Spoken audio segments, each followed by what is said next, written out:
Hello, this is Deborah from Maddisons. Well, last week I looked at what do you need to do to get your house ready for sale. I want you to now fast forward. You've taken your property to market, you've secured a buyer, and now we have to go through the dreaded process of getting that offer to go through to exchange. Fall through rate at the moment runs at just around 40%, a phenomenal level of offers therefore that don't make it through to exchange, and it's utterly heartbreaking. Someone will always be hugely let down in that process. And it's the worst phone call in the world that we have to make as an agent to either tell a buyer or a seller that their deal has fallen through. So what are the things that happen between that offer and exchange, and why is it so fraught? Well, in my mind, there's three trains of action that kick off when an offer is accepted. The buyer needs to get all their finance in place. They also will want to make sure that the property is sound from a structural perspective. And finally, the legal work has to start to make sure that the property has good title, it's got nothing onerous on it, the boundaries are where you expect them to be, and there's no nasty surprises involved there. Which of those three processes takes a long time? The most time? Generally, the legal process all day long. The mortgage is normally quite quick. I say normally because we do have times where it takes a lot longer and we're waiting to exchange, just waiting for the mortgage offer. The building survey should happen quite quickly, certainly within a few weeks, if a buyer wants to do that. Not all buyers want to do that. Many will think that they're happy to just go on a basic valuation from their bank or a home buyer's survey, but more often than not now these days we do see full surveys taking place, and that survey might throw up further specialist investigations that require damp, timber, electrical work, heating, things that the surveyor simply isn't authorised or able to comment on. So that generally process takes really around 4 weeks, I would say, to get from the survey being booked and done, specialist reports taken if needed, and basically getting to a point where everyone is happy, hopefully without any following price reductions. That's quite frustrating to deal with when that happens. Getting your finance in place might be that you're taking out a mortgage, might be that you've just got funds elsewhere, but basically you've got to get that process started. Should go through quite quickly. Lenders are normally pretty good, and normally within around 3 weeks you would expect to have a mortgage offer. We certainly have red flags coming up if the valuation isn't booked within a couple of weeks. We want to know what's going on with that.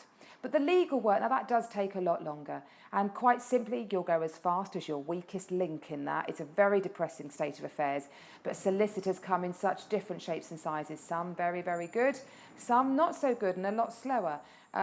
So yeah, we do put a lot of pressure on. I would say having a good lawyer is worth its weight in gold for the stress that it will save you, and your chain, and the fact that a good lawyer generally will hold together the deal where others might let it all fall apart.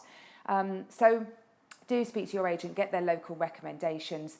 You might save a few £100s from going to an online agent, but trust me, in the long run, it's really not pleasant, that route. We see all shapes and sizes of how good lawyers act and how bad lawyers act, and trust me, there is an enormous amount of difference. So I would always recommend you go with a good local lawyer who's come on the basis of recommendation. And the legal process, well, what happens? Well, the first step is the seller solicitor will send over draft contracts to the buyer's solicitor. They will have a look at those, ask some questions on them. They'll raise local searches. They'll take about 2 to 3 weeks to come back. It really varies depending on workload of the land registry. When they get back, there'll be more questions raised. They back and forth for a while. And then eventually it will get to a point where the buyer's solicitor is prepared to do what's called their report on title, which summarises the risk of the property that the buyer is buying. Everything might not be fully ironed out and resolved, but the solicitor will paint this in a position of, look, it's not ideal, but what's the risk and what's my thoughts on what we can do about it? Indemnity insurances, there's a whole new industry around those at the moment, put in place quite often to address shortages in planning control or restrictive covenants or all sorts of issues. But generally, the report on title is sent out, contracts are also sent out, they are signed, deposits lodged, and then we exchange contracts once we've agreed a completion date. Often that is one of the most fraught areas, especially if you've got a long chain where people just simply can't do lots of dates and differences with removal companies. So a lot that can fall through the cracks during that process, which is why communication is key. Just keeping everybody updated. The agent plays a really vital part in that.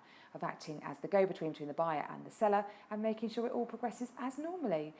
So I hope that's been of use. Any other questions, I'd be very happy to chat it through.